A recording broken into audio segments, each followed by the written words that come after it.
आप सभी का स्वागत है मेरे चैनल पे। गाइस, आपको ये फैन फिक्शन कैसा लग रहा है प्लीज़ कमेंट में बताया कीजिए। और हाँ, जो लोग रोज़ कमेंट करते हैं, मेरे साथ कनेक्ट होते हैं, उनको थैंक यू सो मच। अधिकतर मैं सारी बातें कमेंट में आपको वहीं पे एक्सप्लेन कर देती हूँ, इसलिए मैं वीडियो में रिप्लाई नहीं करती। कुछ लोग सोचते हैं कि मैं वीडियो में क्यों नहीं रिप्लाई करती, उसका कारण ये है।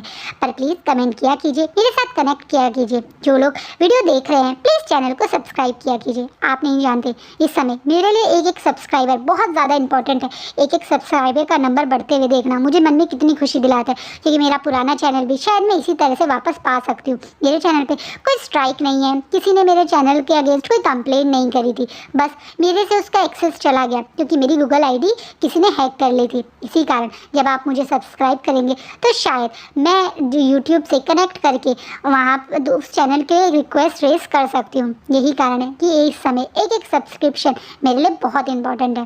होप सो आप मुझे सब्सक्राइब ज़रूर कर रहे होंगे। Now back to the story. Last part में हमने देखा था कि किस तरीके से अब विंग दोबारा से अपने पैक यानी जंक्स पैक वापस आ गया है। उसका इस तरीके से वापस आने का कारण है उसके अंकल की तबीयत खराब होने की न्यूज़, जो उसे कुछ दिन पहले ही पता चली थी। ये जानने के बाद वो अपने आप पे कंट्रोल नहीं कर पाया था और तुरंत अपने अंकल से मिलने आ गया था। अब आगे अपने अंकल या एक तरीके से कह सकते हैं जैन फैमिया फादर को गले लगाए हुए विंग बहुत ज़्यादा इमोशनल फील कर रहा है। कहीं ना कहीं अब वो जानता है कि वो उसके फादर नहीं है, लेकिन उसने जब से आँख खोली है, जब से उसे दुनिया की समझ आई है, सही गलत का समझ आया है, या ये कह दिया जाए पहला शब्द बोला है तो उसके मुंह से उसके बाबा यानी पापा का ही नाम निकला था। अपने बाबा बोलने वाले आदत से मजबूर आज भी विंग बाबा बोलकर ही उन्हें एड्रेस करता है। मन में अंकल सोचने वाला विंग उन्हें ना चाहते हुए भी पहले की तरह बाबा ही बोलता है। जैन फैमिली बड़े प्यार से अपने दोनों हाथों से विंग के फेस को पकड़ते हैं और उसके माथे पे किस करते हैं। अब बोलते हैं, कहाँ थे मेरा बच्चा, कहाँ थे तुम, क्या तुम ठीक हो, किसी ने तुम्हें कैद किया हुआ था, कहाँ थे तुम, हमने तुम्हें कितना ढूंढने की कोशिश करी पर तुम हमें कहीं नहीं मिले, बताओ मेरे बच्चे तुम ठीक हो ना, कहाँ थे तुम। बार बार जैन फैमिया प्यार अब विंग से ये चीज़ पूछ रहे हैं। विंग देख रहा है कि हाँ आज उसके फादर या ये कह दें अंकल की आंखों में बहुत ज़्यादा कंसर्न है, लेकिन उस रात तो उसने कुछ और ही सुना था। उस रात तो उसने इनकी बातों से ऐसा महसूस करा था कि जैसे इन लोगों ने उसे कभी ढूंढने की दोबारा कोशिश ही नहीं करेंगे, ये सोच के कि शायद विंग को उसकी ग्रैंड मदर वापस ले गई। लेकिन आज ये क्यों ऐसा बात कर रहे हैं, क्यों आज ये इतना कंसर्न शो कर रहे हैं, विंग को नहीं समझ आ रहा। लेकिन विंग फिर भी प्यार से अब उनके फेस को टच मतलब उनके हाथ को टच करते हुए बोलते हैं, मैं ठीक हूँ पर आप कैसे हैं बाबा, क्या आप इस तरीके से इतने बीमार कैसे हो गए और हमारी पैक की ये हालत कैसी है। एकदम से विंग कंसर्न करते हुए पूछता है। वहीं मैडम यू विंग को वापस देख के बिल्कुल भी खुश नहीं है। उन्हें तो लगा था विंग से उनका पीछा छूट गया है, लेकिन आज विंग सडनली इतने साल बाद दोबारा से वापस आ गया, ये देख के उनके मन में बहुत गुस्सा है। तो वो तुरंत बोलते हैं, तुम्हें क्या फ़र्क पड़ता है, तुम तो बिना किसी को बताए बिना किसी से मिले हमेशा के लिए हमें छोड़ के चले गए थे ना, तो आज क्यों वापस आए हो, क्या करने आए हो तुम, ये देखने कि तुम्हारे पैक जाने के बाद हमसे ये पैक भी नहीं संभला, या ये देखने कि किस तरीके से अब इस पैक को जिसे तुमने छोड़ा है उसकी हालत क्या हो गई है। तुम्हें तो खुशी हो रही होगी ना कि एक ऐसे पैक को छोड़ा है तुमने जो इस तरीके से बर्बादी के कगार पे आता जा रहा है। अब विंग अपनी मतलब एक तरह से मदर मानने वाली आंटी यू की तरफ देखता है और देखता है कि उन्हें चेहरे पे बिल्कुल खुशी नहीं है। विंग जो पहले सोचता था कि आंटी यू या एक तरीके से कहते जाए मैडम यू पहले विंग को इसलिए गुस्सा करती थी, विंग को कभी चीज़ें या जंचा की तरह प्यार नहीं करती थी क्योंकि विंग बहुत नॉटी है, लेकिन है तो वो उसकी मदर ही, इसलिए ये सोच के विंग उनकी काफ़ी बातों को इग्नोर कर देता था। लेकिन अब इनकी इस रिएक्शन को देख के विंग समझ चुका है कि शायद जैन फैमिया तो उसे अपने बेटा मानते हैं, लेकिन शायद कभी मैडम यू ने उसे अपना बेटा माना ही नहीं। इसी कारण विंग उन्हें मदर नहीं बोल पाता और गुस्से में अपनी जगह से खड़े होकर बोलते हैं, मैडम यू आप ये क्या बोल रही हैं, आप कहना क्या चाहती हैं, मेरे यहाँ जाने से इस क्लाइंट का बर्बाद होने का क्या कारण है। विंग को इतने गुस्से में उनसे उल्टा जवाब कर देते हुए देख उन्हें मदर ना बोल के मैडम यू बोलता देख मैडम यू को भी अजीब लगता है और गुस्सा भी आता है। वहीं जंचा और जैन फैमिया भी एक दूसरे की तरफ देख रहे हैं। विंग को इससे पहले भी मैडम यू ने बिना बात के बहुत चिल्लाया है, गुस्सा करा है, डंडा भी मारा है, कई बार उसे पनिशमेंट भी दी है, लेकिन उसके बावजूद भी वो कभी भी मैडम यू से उल्टा जवाब नहीं देता। लेकिन आज का विंग तो बहुत ही स्टर्नली गुस्से में खड़ा है। तो विंग को इस रिएक्शन को देख के भी वो लोग काफ़ी शॉक है। मैडम यू आगे आके बोलती है, तुम सचमुच में एक ऐसे इंसान हो जो बिल्कुल भी किसी की मदद के लिए शुक्रिया कहने वालों में से नहीं हो। तुमने हरे को बचपन से लेकर अब तक हमने इतने प्यार से पाला, बिल्कुल अपने बच्चों की तरह रखा, और तुम इस तरीके से हमसे बात कर रहे हो। तुम्हारी ग्रैंड मदर ने तुम्हें सच बता दिया है ना, इसलिए तुम ऐसा बिहेव कर रहे हो। तुम्हें पता चल गया है कि मैं तुम्हारी असली माँ नहीं हूँ, ये तुम्हारे असली बाबा नहीं है। इसी कारण तुम अब इस तरीके से मुझ पे गुस्सा कर रहे हो, मुझे जवाब दे रहे हो। इस बात पे अब जंचा जो पीछे खड़ा था वो शौक में आ जाता है। उसे नहीं पता था कि विंग उसका सगा भाई नहीं है और कौन सी ग्रैंड मदर की बातें हो रही हैं। विंग अब उसकी मदर को मैडम यू इसलिए बोल रहा है क्योंकि विंग उसका रियल ब्रदर नहीं है। जंचा का मन जैसे ये मानने को तैयार नहीं है, लेकिन विंग स्माइल करते हुए बोलता है, जी हाँ, अब मुझे पता चल गया है कि मैं आपका और मैं जैन फैमिया का रियल सन नहीं हूँ। लेकिन मुझे ये बात मुझे मेरी किसी ग्रैंड मदर ने नहीं बल्कि आप दोनों की उस बात से पता चला था। अभी जो शायद अपसेट था, अभी थोड़ी देर पहले अपनी बहुत क्लोज अपने एकदम कहते ना लाइफ में इम्पॉर्टेंट पर्सन को खो के आया था, हर्ट था। वो अपने अंकल से मतलब एक तरह से जैन फैमिली से मिलके इतना खुश हुआ था। उसके बाद अचानक से मैडम यू का उस पर इतनी तरह से इल्ज़ाम लगाते देख के वो परेशान होकर ये बोल रहा था। वो परेशानी में था, वो दुख में था, इसलिए वो गुस्सा हो रहा है और इसलिए वो बोल रहा है। शायद उसके इस समय खुद के इमोशंस पे कंट्रोल नहीं है, ये भी एक कारण हो सकता है। लेकिन वो इसी गुस्से में और अपनी इमोशनली जो समय स्टेज पे है इसी में सब कुछ सच बता देता है कि वो वैन क्लैन में था, उसे एक पर्सन किडनैप करके ले गया था। उस समय उसे पता चला था कि वो ओमेगा है, वापस आया था तो उसने मैडम यू और जैन फैमिया की बातें सुन लिया था कि विंग का यहाँ से दूर रहने में ही उनकी भलाई है। इसी कारण वो उनसे छुप के रहा था, ये सोच के कि एक क्लैन ठीक रहेगा क्योंकि वापस आके शायद वो ज़्यादा क्लैन को खतरे में डाल देगा।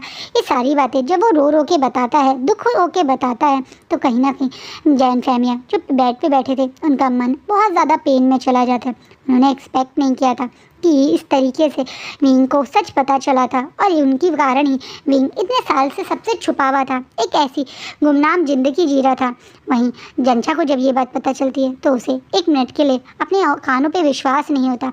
वो अब विंग को आंसू भरी आंखों से देख रहा है। वो विंग जो बहुत ज़्यादा एक तरह से केयरफुली मस्तीखोर, दूसरों की फीलिंग का ज़्यादा ध्यान देने वाला नहीं था, ऐसा विंग था। शायद जंचा को जो लगता था वो विंग बिल्कुल भी वैसा नहीं है। विंग इतना इमोशनली कनेक्ट है लोगों से, लोगों के बारे में इतना सोचता है। ये सच जानने के बाद जंचा को अपने भाई पे बहुत प्यार आ रहा है, बहुत दुख हो रहा है उसके लिए कि उसने कितना कुछ सफ़र किया, कितना हर्ट होता होगा जब वो अकेले वहाँ रहता होगा। कैसे वो पर्सन जो हमेशा लोगों के बीच में रहता था, हमेशा उस पैम्पर चाइल्ड बना रहता था सीजे, और उसके फादर से इतना प्यार करते थे, उन लोगों से दूर अकेले कैसे सरवाइव करा होगा। उस समय जब विंग गायब हुआ था तब 16 साल का एक छोटा सा बच्चा ही तो था। ऊपर से विंग ने खुद एक्सेप्ट किया कि वो एक ओमेगा बन गया है, तो किस तरीके से उसने अब ओमेगा होने के बाद लोगों को फेस किया होगा, कितनी गंदी नज़रें उस पर पड़ी होंगी, कहाँ होगा वो, कैसा होगा वो। ये बात सोच के ही जंचा और जैन फैमिया का दिल बहुत पेन कर रहा है, जैसे कि उनके हार्ट में किसी ने नाइफ घुसा दिया हो, ऐसा पेन हो रहा है उन दोनों को। वहीं मैडम यू के चेहरे पे तो एकदम से एक शाइन आ जाती है। सच जानने के बाद तो मैडम यू को जैसे कि और खुशी मिलती है। उन्हें लगता है कि विंग के साथ जो हुआ वो सही हुआ। विंग एक ऐसी फैमिली मतलब एक ऐसी मदर का बच्चा है जिसे मैडम यू दिल से ज़्यादा नफरत करती है। विंग से उन्हें कोई अटैचमेंट ही नहीं है, तो कहाँ को वो विंग का पेन फील कर पाएंगी, कहाँ वो विंग के दर्द को महसूस कर पाएंगी। बल्कि उन्हें तो विंग का ये सुनना कि मतलब विंग के मुँह से ये सुनना कि विंग एक ओमेगा है, उन्हें मन में एक बहुत खुशी देता है। कहीं ना कहीं उन्हें एक सॉल्यूशन मिल रहा है, ऐसा फील होता है। विंग अब दोबारा से मैडम यू की आंखों में उनके लिए बिल्कुल दर्द ना देख के बल्कि एकदम नॉर्मल देख के वो गुस्से में मुड़ के जाने लगता है। तभी तुरंत जैन फैमिया से रोक लेते हैं और कहते हैं, कहाँ जा रहे हो विंग, रुक जाओ विंग। एकदम से जंचा भी दौड़ के जाके विंग को हाथ पकड़ लेता है। अब बोलते हैं, तुम अब कहीं नहीं जाओगे, तुम मेरे छोटे भाई थे और रहोगे। मुझे नहीं पता मदर और फादर ने क्या सोचा क्या बोला, लेकिन तुमने एक बार भी मुझसे क्यों नहीं मिले, सीजे से क्यों नहीं मिले? क्या मैं तुम्हारा बिल्कुल भी अपना नहीं था? क्या तुम मुझे बिल्कुल अपना भाई नहीं मानते थे। मैं तो तुम्हें कितना प्यार करता था, तुम तो मेरी सबसे क्लोज थे। तुम कैसे बिना मुझसे मिले, बिना मुझे सच बताए ऐसे 7 साल तक मुझसे दूर चले गए। मैं तुम्हें अब नहीं जाने दूंगा अपने से दूर, तुम्हें पसंद हो या ना हो, अब तुम मेरे पास रहोगे। मैं तुम्हें अपने से दूर बिल्कुल नहीं जाने दूंगा। जंचा थोड़ा इमोशनल होते हुए, थोड़ा रोते हुए अपने भाई का कस के हाथ पकड़ लेते हैं। विंग भी देख रहा है कि जंचा की आंखों में उसके लिए कितना प्यार है, कितना कंसर्न है। विंग जो खुद इस समय इतने पेन में है, इतना अकेला है, वो कैसे जंचा का इस समय गुस्से में हाथ छोड़ दे। तो खुद किसी का प्यार को, किसी के अपनेपन को चाह रहा है। उसका दिल जो बिल्कुल अकेला हो गया है, दर्द में है। कोई नहीं जानता पिछले 1 साल में विंग ने क्या क्या झेला है, जो उसने अभी किसी को बताया भी नहीं है। शायद वो अभी कभी बताएगा भी या नहीं, वो भी ये नहीं जानता। पर उसे ये थोड़ा सा प्यार, थोड़ा सा कंसर्न भी बहुत अच्छा लग रहा है। इसलिए वो जंचा को दोबारा से हक कर लेता है। ये दोनों भाई एक दूसरे को ऐसे ही हक करे हुए खड़े थे। तभी मैडम ये गुस्से में आके उन दोनों को अलग कर देती है। अब बोलती है, ये तुम क्या कर रहे हो जंचा, तुम भूल गए हो क्या कि तुम एक अल्फा हो और अब ये एक ओमेगा बन गया है। इसके इतना क्लोज मत आओ। वो एक इस तरीके से तुम इसके क्लोज आके एक बड़ी मुसीबत में पड़ सकते हो। इन ओमेगास के बारे में तुम्हें नहीं पता। ये ओमेगास अपने सेंट ग्लैंड से अल्फास को अपनी तरफ अट्रैक्ट कर लेते हैं और फिर ज़बरदस्ती उन्हें रिस्पॉन्सिबिलिटी लेने पे मजबूर कर देते हैं। ये तुम्हारे को अपने साथ ज़बरदस्ती लाइफ टाइम तक बांध सकता है, इससे आप दूर रहो। तुम एकदम से इस तरीके की अपने लिए बात सुन के जंचा और विंग शॉकिंगली मैडम यू को देख रहे हैं। मैडम यू पागल हो गई हैं क्या? बचपन से जो दोनों एक दूसरे के साथ भाई की तरह रहते हैं, वो कैसे ऐसे इस रिश्ते के बारे में सोच सकते हैं? और विंग तो जंचा को अपने भाई मानता है और जंचा भी विंग को। इस तरीके की बातें करते हुए मैडम यू को उनके बारे में इस तरीके से उनके कैरेक्टर पे क्वेश्चन उठाते हुए शर्म नहीं आ रही क्या? कहीं ना कहीं उन्होंने ही तो इन दोनों को पाला है, क्या वो इन दोनों को नहीं जानती? पर मैडम यू अपनी सोच से मजबूर, अपने गुस्से में, अपनी घमंड में शायद खुद महसूस नहीं कर रही कि वो किसी और पे नहीं बल्कि अपनी परवरिश पे ही क्वेश्चन उठा रही हैं। लेकिन जैन फैमिया ये बर्दाश्त नहीं कर पाते हैं। जैन फैमिया जो इस समय कहने के लिए बहुत वीक हैं, उनकी तबीयत ठीक नहीं है, वो गुस्से में अपनी जगह से उठते हैं और मैडम यू का फेस अपनी तरफ करके ज़ोरदार उन्हें तमाचा मार देते हैं, जिसके कारण उनके हाथ की पांचों उंगली मैडम यू के फेस पे आज दिखने लगती है। मैडम यू भी गुस्से में जैन फैमिया को देख रहे हैं। इससे पहले भी मैडम यू ने बहुत बदतमीजी करी है, लोगों के साथ गलत किया, लेकिन जैन फैमिया ने कभी उन पर हाथ नहीं उठाया। लेकिन आज तो जैन फैमिया का सब्र ही टूट जाता है। कहते हैं अपने पार्टनर पे हाथ उठाना गलत होता है। शायद यही कारण था कभी जैन फैमिया उन पे हाथ नहीं उठाते थे। लेकिन कभी कभी किसी इंसान को इस चीज़ की भी ज़रूरत पड़ती है, जैसे अभी मैडम यू को इस चीज़ की ज़रूरत थी। यही सोच के जैन फैमिया ने उन्हें आज ये थप्पड़ मारा है। अब मैडम यू गुस्से में जैन फैमिया की तरफ देखते बोले, ये तुम क्या करो? तुमने मुझ पे हाथ उठाया? मैंने आज तक तुम्हारी हर बात मान के इस बच्चे को पाला, इस नाजायज बच्चे को पाला। क्या तुम्हें पता है इसका फादर कौन था? नहीं, तुम्हें भी बस इसकी मदर पता है, इसकी ग्रैंड मदर पता है। उनसे डर के तुम उन मुंह बंद कर रख सकते हो, पर मैं किसी से नहीं डरती। सच्चाई यही है कि ये एक नाजायज औलाद है, ये एक ओमेगा है। जिस तरह इसकी माँ एक ओमेगा थी, पता नहीं किसके साथ ये सब करके इसे पैदा किया है। और अब क्या पता इसके दिमाग में क्या हो, 7 साल से ये कहाँ हो, कितने सारे लोगों के साथ सोया हो, क्या पता किसने क्या क्या किया हो, और यहाँ वापस ही आया हो मेरे बेटे को फंसाने, उसके ऊपर रिस्पॉन्सिबिलिटी देने। अपनी इससे पहले और कोई बात वो कर पाती या अपनी पूरी बात वो कंप्लीट कर पाती। एकदम से मैं जैन फैमिया अब गुस्से में उनकी गर्दन पकड़ के उन्हें दीवार पे पिन कर देते हैं और अब अपनी ग्रोल आवाज़ में कहते हैं, मुंह बंद कर दो अपना, वरना आज शायद मैं तुम्हारा खून ही कर दूंगा। तुम्हें शर्म नहीं आ रही है क्या? क्या बोले जा रही हो तुम भूल गई हो क्या कि इसे पैदा जरूर इसको किसी और ने करा है, लेकिन पाला तुमने और मैंने है। मुझे नहीं पता कि तुम्हें अपनी परवरिश पे भरोसा है नहीं, पर मुझे आँख बंद करके विंग पे भरोसा है। विंग ऐसा कुछ नहीं कर सकता। और विंग के बारे में इतनी गलत बात करते हुए तुम्हें शर्म नहीं आ रही? इससे पहले मैं अपने होश गवा दूँ, यू अब अपना मुंह बंद कर दो, वरना शायद आज तुम्हारी डेथ ही होगी इस क्लैन में। अब मैं जैन फैमिया बहुत गुस्से में और मैडम यू के गर्दन पकड़ के खड़े हुए हैं। ना चाहते हुए भी विंग और जंचा को बीच में आना ही पड़ता है। वैसे तो विंग बिल्कुल भी मैडम यू को इस समय मतलब चाहता था कि उसे पनिशमेंट मिले, लेकिन हाँ वो ये भी नहीं चाहता कि मतलब जैन फैमिया उन्हें मार दे। वहीं जंजा भी अपने फादर और मदर की इस फाइट को देख के बहुत डरा हुआ है। उसने भी कभी भी उसके फादर का ये रूप नहीं देखा, उसकी मदर के साथ इस तरीके से व्यवहार करते हुए नहीं देखा। तो वो अपने फादर को अपनी मदर से दूर करता है। अब बोलता है, माफ़ कीजिएगा फादर, इस समय मदर बहुत ज़्यादा स्ट्रेस में है, इसलिए शायद इतना सब कुछ बोल गई। आप अच्छे से जानते हो हम इस समय इन ओमेगास के चक्कर में ही मुसीबत में हैं, इसलिए वो बोल गई। विंग, ऐसा नहीं है, लेकिन बहुत सारे लोग ऐसे ही होते हैं, उन्हीं के कारण हम इतनी बड़ी परेशानी में हैं, इसलिए मदर ऐसा बोल गई। आप प्लीज़ आप मदर को थोड़ा सा टाइम दीजिए, वो उनका गुस्सा शांत होगा तो वो खुद महसूस करेंगे कि उन्होंने कितना गलत किया है, और वो विंग से माफ़ी भी मांगेंगी, है ना मदर। जंजा अपनी मदर की तरफ देखते हुए बोलता है। जंजा भी चाहता है उसकी मदर विंग से माफ़ी मांगे, इसलिए वो ऐसा कह रहा है। मैडम यू जानती हैं कि इस समय उसके मतलब उसका हस्बैंड और उसका बेटा विंग को लेके प्रोटेक्टिव फील कर रहे हैं, तो वो लोग शायद इस समय उसके साथ कुछ गुस्से मतलब अगर वो ज़्यादा गुस्सा करेगी तो उसका साथ नहीं देंगे, इसलिए वो चुपचाप से अपनी जगह से उठती है, कपड़े झाड़ती है और चली जाती है। सॉरी तो वो नहीं बोलती, लेकिन हाँ एक तरीके से अब वो विंग को ज़्यादा कुछ और नहीं बोल पाती।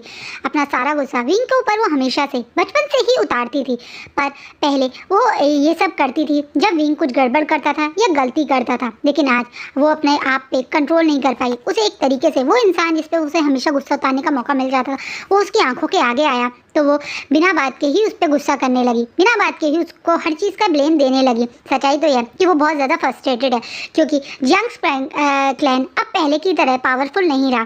सच्चाई ये है कि विंग के जाने के बाद उसको लगा था कि उसका हस्बैंड उसके पूरे कंट्रोल में रहेगा, हर चीज़ वो करेगा, लेकिन उल्टा हो जाता है। जैन फैमिया का सारा ध्यान सिर्फ विंग को संभालने में, विंग को ढूंढने में, विंग कहाँ है ये जानने में ही लग जाता है, और उनकी पैक के बिजनेस धीरे धीरे करके डूबने लगते हैं।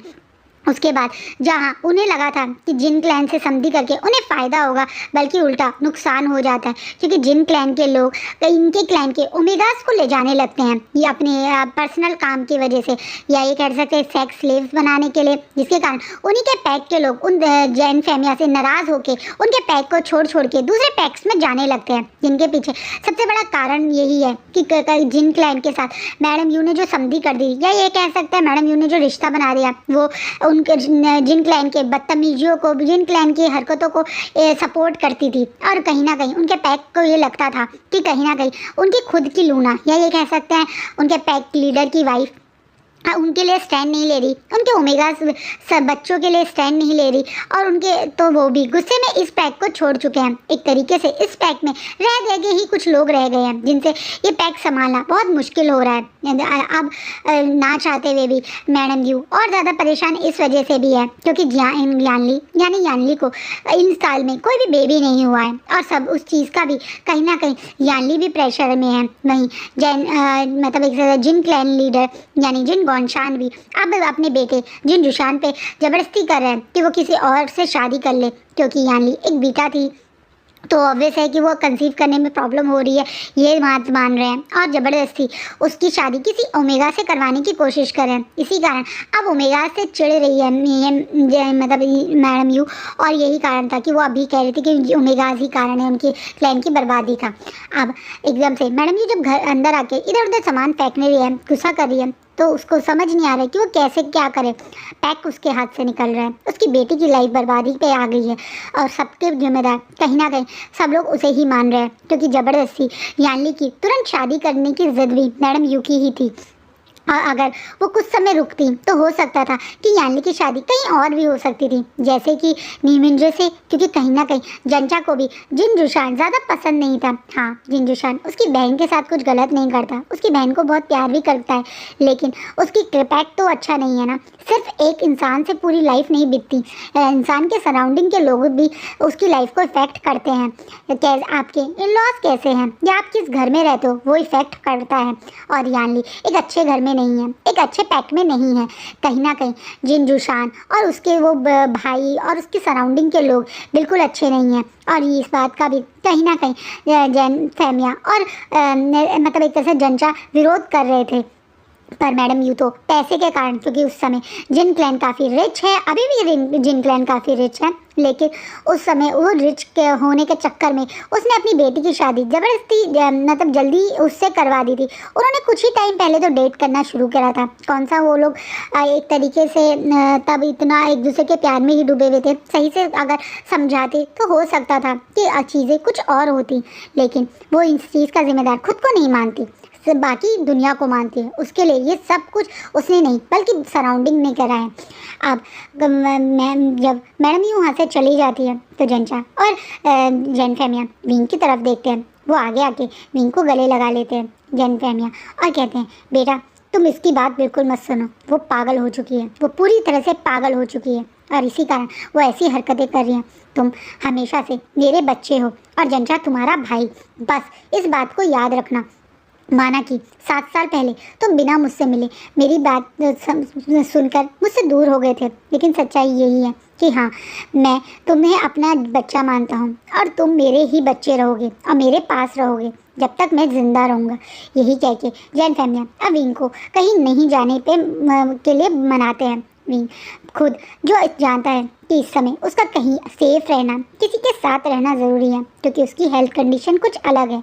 वो अब पहले की तरह रोड्स पे या एक तरीके से कह सके कहीं और नहीं जा सकता, क्योंकि उसके पास कहीं और जाने का अब जगह ही नहीं है। और वो चुपचाप से मतलब एक तरह से मैडम यू की बदतमीज़ी को सहते हुए वहाँ पे रहने के लिए मान जाता है, अपने सेल्फ रिस्पेक्ट को हट करके। क्योंकि अगर पहले वाला विंग होता तो बिल्कुल यहाँ नहीं रुकता, वो बिल्कुल यहाँ रुकना नहीं सकता था। लेकिन इस समय उसकी एक मजबूरी है जो वो अभी किसी को नहीं बता सकता, लेकिन उसी मजबूरी के कारण वो यहाँ रुकने के लिए मान जाता है। शुरुआत के 15-20 दिन तक मैडम यू चुप रहती है। वो हमेशा दूर से विंग को और अपने हस्बैंड और अपने बेटे को देखती रहती है। वहीं जनचा और जैन फैमिया विंग का बहुत ध्यान रखते हैं, विंग को अच्छी अच्छी चीज़ें खिलाते हैं। वहीं जनचा को कहीं ना कहीं विंग में बहुत सारे चेंजेस महसूस हो रहे हैं। सबसे बड़ा चेंज तो ये महसूस हो रहा है कि विंग पहले की तरह अब स्पाइसी फूड नहीं खा पाता, ज़रा सा भी स्पाइसी फूड उसे सब डाइजेस्ट नहीं कर हो पाता, और वो आजकल बहुत ज़्यादा प्लेन फूड खाता है, जिसके कारण जनचा को भी थोड़ा डाउट होता है। पर उसे लगता है शायद विंग बाहर रहता था, शायद उसे अच्छा खाना ना मिलता हो, ये भी कारण है। वहीं विंग जरा सी बातों में बहुत वीक फील करता है, कहीं भी बैठ के सो जाता है, बहुत जल्दी वीकनेस उसके फेस पे दिखने लगी है। कहीं ना कहीं जनचा को अब विंग की हेल्थ को लेके कंसर्न हो रहा है। विंग को अपने साथ डॉक्टर के पास भी ले जाने के लिए कहता है, लेकिन विंग पता नहीं क्यों बार बार मना कर देता है। कहता है वो बिल्कुल ठीक है, वो थोड़ा सा वीक है, लेकिन वो कुछ दिनों में ठीक हो जाएगा, ठीक से खाएगा। तो एक तरीके से विंग डॉक्टर के पास जाने से खुद बहुत ज़्यादा डरता है या उसे अवॉइड कर रहा है, जो जनचा भी समझ नहीं पा रहा है। जहाँ एक तरफ विंग अपनी फैमिली में वापस आ गया, अपनी नॉर्मल लाइफ स्पेंड करने लगे हैं, इस चीज़ का पता लांगवांग जी को चलता है। लांगवांग जी बहुत ज़्यादा खुश हो जाता है और वो तुरंत विंग से मिलने जाने की भी बात करता है। लेकिन उसको उस समय वो तुरंत विंग से मिलने नहीं जा पाता, क्योंकि एक तरीके से उसके ब्रदर का एकदम से इस तरीके से एक डीप स्लीप में जाना उनकी पूरे बिजनेस को, पूरे पैक को हिला दिया है। इसलिए लानकुरैन उसे बहुत ज़्यादा अभी रोक के रखते हैं और कहते हैं कि पहले वो थोड़ा अपने पैक को संभाले। इतना उसकी फैमिली यानी विंग की फैमिली भी उसके साथ टाइम स्पेंड करेगी। थोड़े टाइम बाद वो विंग के एक तरीके से बारे में जो ऐसे उन्हें पता चल गया है कि अब वो एक ओमेगा बन गया है, और सब कुछ पता चल गया विंग के बारे में कि पिछले कुछ दिनों से वो वहाँ रह रहा था। उन्हें ये तो पता नहीं चला कि विंग ऐसा क्यों कर रहा था, लेकिन हाँ अब उन्हें पता चल गया है कि विंग अपनी फैमिली के पास वापस है और एक ओमेगा है। तो इस कारण कुरैन से अभी वांग जी को ये बोल के रोक देते हैं कि कुछ दिन रुक जाए, कि कुछ दिन और रुक जाएं। उसके बाद वो खुद मतलब जियांग्स क्लैन जाएंगे विंग के लिए वांग जी का शादी या एक तरह से कहते हैं मेट बनाने के प्रोसेस के लिए बात करने। इस बात पे वांग जी भी कुरैन की बात पे मान के रुक जाता है, ये सोच के कि अब वो विंग से सीधा जाके शादी की ही बात करेगा। ना चाहते हुए भी वांग जी विंग के बारे में जो भी चल रहा है उसके बारे में सब कुछ जानने के लिए बहुत एक्साइटेड है, उसे मिलने के लिए एक्साइटेड है। वैसे तो उसके वो छुपे हुए जासूस रोज विंग की वीडियोस और फोटोज अब उसे भेज रहे हैं। जब से विंग मतलब उस दिन रात में उन्हें मिला है, तब से विंग के बारे में हर एक पल की सेकंड की न्यूज़ वांग जी तक पहुंचाई जा रही है। इस कारण वांग जी थोड़ा सा श्योर है कि अब विंग उसकी आंखों से दूर नहीं होगा, अब विंग को उसे कोई दूर ही नहीं कर सकता। यही सोचा हुआ है अभी वांग जी ने। वहीं दूसरी तरफ मैडम यू के दिमाग में तो कुछ और ही चल रहा है। मैडम यू ने अपने ही मन में बिना किसी से पूछे एक बहुत बड़ा प्लान बना लिया है, और उसने उस प्लान के अकॉर्डिंग सारे क्लैंस में इन्विटेशंस भेजे हैं। आज उसके अकॉर्डिंग उसने अपने क्लाइंट को सजाने के लिए भी बोल दिया है। वहीं जैन फेमिया और जनचा इस तरीके से क्लाइंट को सजाना और क्लैन में बाकी क्लैंस के आने की खबर उन्हें अब जब मिलती है तो वो मैडम यू के पास जाते हैं ये जानने के लिए कि मैडम यू ने ऐसा क्यों किया। तो मैडम यू अपने चेहरे पे स्माइल करते हुए बोलती है कि वो जो कर रही हैं अब वो अपने पैक को सेव करने के लिए कर रही हैं और बहुत जल्दी उन्हें भी पता चल जाएगा कि वो क्या कर रही हैं और सबके सामने वो ये बात सबके बीच में ही बताएंगी। और ये बोलने के बाद मैडम यू उन दोनों से बिना कुछ बात करे अपने ही घमंड में वहाँ से चली जाती हैं और आज का फैन फिक्शन ये रुकता है। सो क्या कर रही है मैडम यू जो वो अभी किसी को नहीं बता रही और क्या सोच के उन्होंने सारे पैक मेंबर्स को वहाँ बुलाया है वो भी आपको आगे पता चलेगा। क्या विंग और वांग जी अब एक दूसरे से मिलेंगे तो कैसा रहेगा वो भी आपको आगे पता चलेगा। नेक्स्ट पार्ट में विंग और वांग जी एक दूसरे से मिलेंगे। काफ़ी दिन तक इन लोगों के बीच में जो मैंने दूरियाँ बनाई हैं आज फाइनली वो एंड होंगी। मुझे पता है आप लोग बेसब्री से इस मोमेंट का वेट कर रहे थे। होप सो आपको ये फैन फिक्शन अच्छा लगे। कैसा लगे प्लीज़ बताइएगा और चैनल सब्सक्राइब ज़रूर